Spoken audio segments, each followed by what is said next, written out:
नमस्कार विद्यार्थियों, मैं Mahendra fast and last study YouTube पर आपका हार्दिक स्वागत करता हूं। आज हम भारत पाकिस्तान में जो संबंध पढ़ रहे थे पिछली क्लास में, उसके बाद भारत अफगानिस्तान के संबंधों के बारे में पढ़ेंगे।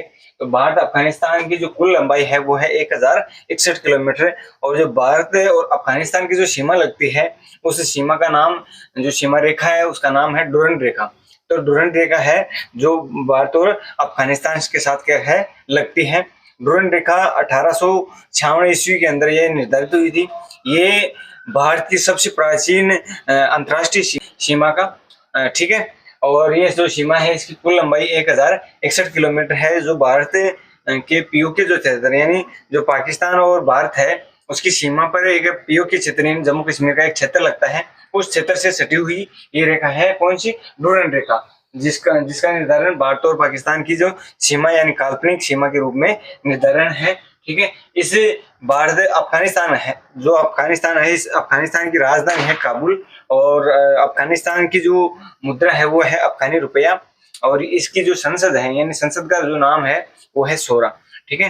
तो ये तीनों चीज याद रखेंगे, क्योंकि राजधानी भी इसकी पूछी जाती है, इसकी मुद्रा पूछी जाती है, इसकी जो संसद है उस संसद का नाम पूछा जाता है। सोरा इसकी संसद का नाम है। ये जो अफगानिस्तान है ये अफीम का बड़ा उत्पादक देश है, यानी अफीम यहाँ सबसे ज्यादा पैदा होती है, जिसका उत्पादन अफगानिस्तान करता है। अगला देश है भारत और चीन। अगला देश कौन सा है, भारत और चीन। भारत से चीन की जो सीमा लगी हुई है वो 4 राज्य और एक केंद्र शासित प्रदेश के मध्य लगी हुई है। यानी एक केंद्र शासित प्रदेश लद्दाख, ठीक है, जो जम्मू कश्मीर पहले राज्य था, लेकिन यूटी यानी जो केंद्र शासित प्रदेश होने के बाद लद्दाख की सीमा चीन के साथ लगती है। उसके बाद हिमाचल प्रदेश आता है नीचे, तो हिमाचल प्रदेश के साथ लगती है। फिर उत्तराखंड आता है, तो उत्तराखंड के साथ भी चीन की और भारत की सीमा लगती है। उसके बाद उत्तर प्रदेश, जो बिहार आता है, ये भूटान और जो नेपाल है इनके साथ सीमा लगती है। उसके बाद जो सिक्किम है, सिक्किम से वापस से इसकी क्या है, चीन की सीमा लगने लग जाती है। और अंत में अरुणाचल जो प्रदेश है वहां तक इसकी सीमा लगती है। भारत और चीन के मध्य कौन सी रेखा है, मैकमोहन रेखा है, जिसका निर्धारण 1914 के अंदर है। वहां तक 1914 से लेकर 1918 तक प्रथम विश्व युद्ध हुआ था, जिस प्रथम विश्व युद्ध के बारे में हम जो इंडियन पॉलिटी है उसके अंदर चर्चा करेंगे। तो इस समय, ठीक है, इसकी कुल लंबाई कितनी है, 3488 किलोमीटर है। इसके कुल राज्य मैंने बता दी है, 4 हैं। हिमाचल प्रदेश है, जो लद्दाख है ये केंद्र शासित प्रदेश है, ठीक है, उत्तराखंड है, सिक्किम है, और कौन सा है, अरुणाचल प्रदेश। ये 4 राज्य इसके टच हैं। तो चीन और भारत के मध्य एक पंचशील समझौता हुआ था। पंचशील समझौता 1954 में हुआ था। कब हुआ था, पंचशील समझौता 1954 में हुआ था। प्रधानमंत्री जवाहरलाल नेहरू थे, चीनी राष्ट्रपति चाउ एंड लाई था। इन्होंने चीनी और भाई, जो चीनी और जो हिंदू था, यानी हिंदू और चीनी भाई भाई के नारे लगाए थे। किस समय लगाए थे, 1954 में। और इस पंचशील समझौते के तहत ये क्या लगाए थे, हिंदी चीनी भाई भाई के नारे लगे थे।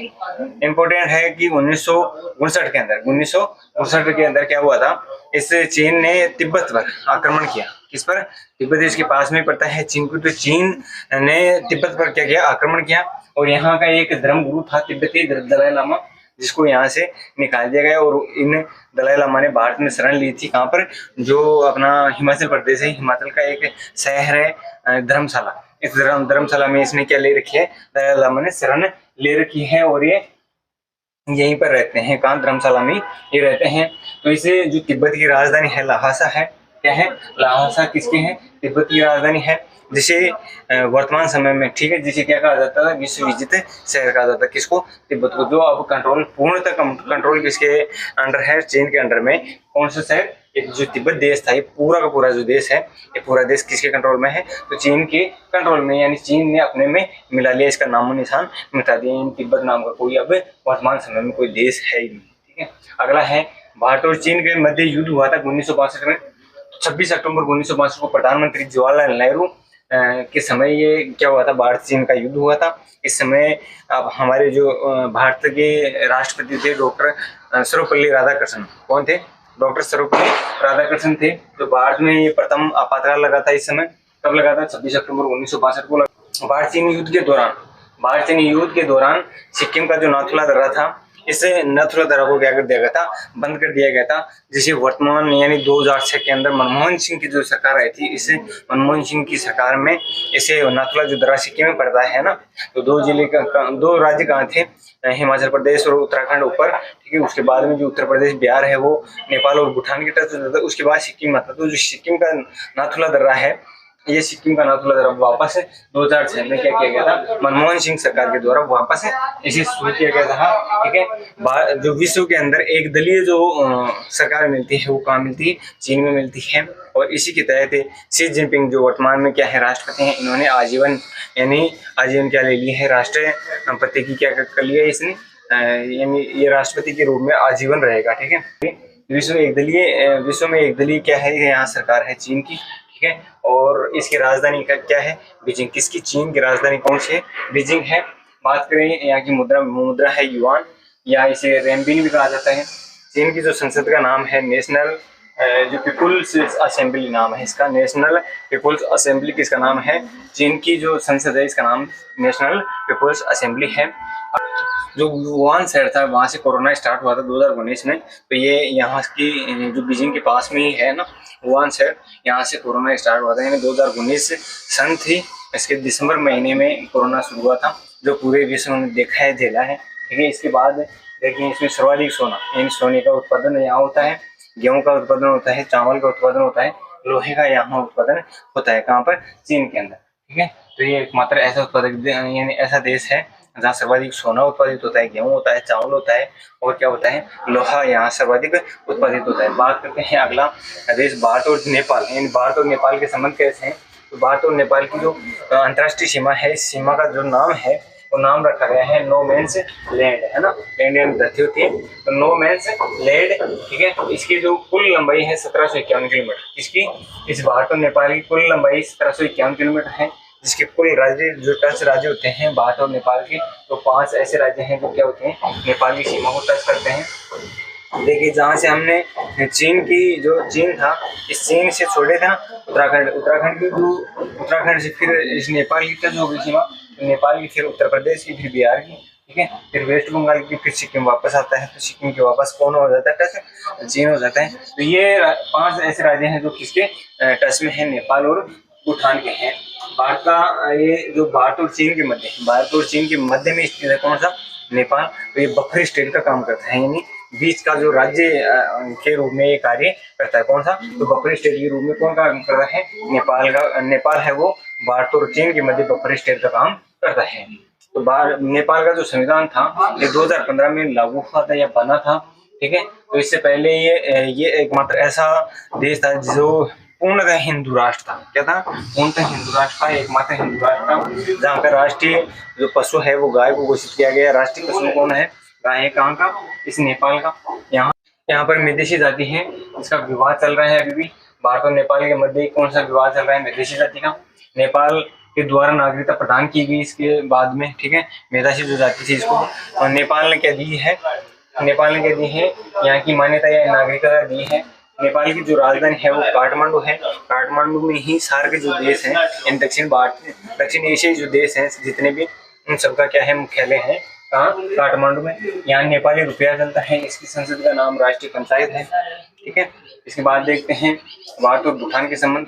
भारत और भूटान की जो सीमा है, जो काल्पनिक सीमा लगी है, वो भी जो नेपाल की सीमा है वो ही नाम इसका है नो मैंस लैंड। ये 699 किलोमीटर की है। इसके 4 राज्य कौन कौन से हैं, सिक्किम है, वेस्ट बंगाल है, असम है, और अरुणाचल प्रदेश है। ये 4 राज्य यानी जो भारत के 4 राज्य हैं, ये टच किसके करते हैं, भूटान के करते हैं। भूटान की राजधानी है थिम्पू। भूटान की राजधानी क्या है, थिम्पू है। और भूटान की जो मुद्रा है गुलड्रम। कौन से है, गुलड्रम है। विश्व का सबसे गरीब देश था।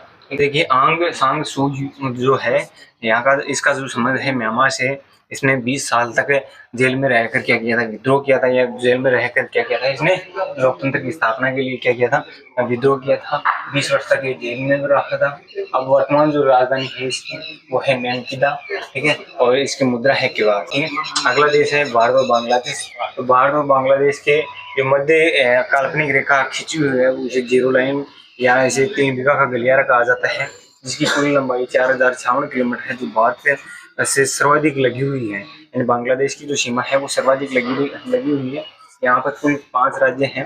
वेस्ट बंगाल, ठीक है, तो वेस्ट बंगाल नीचे से लेते हैं, असम है, मेघालय है, मणिपुर है और मिजोरम, यानी ये 5 ऐसे राज्य हैं जो इस भारत और बांग्लादेश की सीमा पर क्या हुए लगते हैं, ठीक है। 1971 में भारत पाकिस्तान का जब युद्ध हुआ था उसके बाद ये अस्तित्व में आया था। ये जो देश था ये राष्ट्र बना था जब भारत पाकिस्तान का युद्ध कब हुआ था 1971 में, तो उसके बाद ये अस्तित्व में आया था, यानी बांग्लादेश अलग नया राष्ट्र बना था या नया देश बना था। इसके साथ सर्वाधिक क्या लगती है, अंतर्राष्ट्रीय सीमा लगती है। 15 अगस्त को ये शोक दिवस के रूप में मनाते हैं, जबकि भारत 15 अगस्त को क्या मनाता है, स्वतंत्रता दिवस के रूप में मनाता है। और बांग्लादेश शोक, इसका मुख्य कारण क्या है कि 15 अगस्त 1975 को शेख मुजीबुर रहमान थे, इनके साथ साथ इनके परिवार की भी हत्या कर दी गई थी, इसलिए यहाँ का शोक दिवस मनाया जाता है, ठीक है। वर्तमान की जो प्रधानमंत्री है शेख हसीना है, वर्तमान की जो प्रधानमंत्री कौन है, शेख हसीना है। राजधानी है ढाका और मुद्रा है टका। राजधानी क्या है, ढाका है, मुद्रा कौन सी, टका है। और यहाँ की जो संसद है उस संसद का नाम जातीय संसद है। और यहाँ सुनहरा रेशा यानी जूट के लिए बोला गया है सुनहरा रेशा, तो भारत में सर्वाधिक होता है, उसके बाद बांग्लादेश में होता है। दूसरे नंबर पर सर्वाधिक जो जूट पैदा होता है वो कहाँ होता है, बांग्लादेश में होता है। तो क्लासेस समझ में आ रही होंगी, आप क्लास कंटिन्यू देखते रहिए, शेयर कीजिए, धन्यवाद।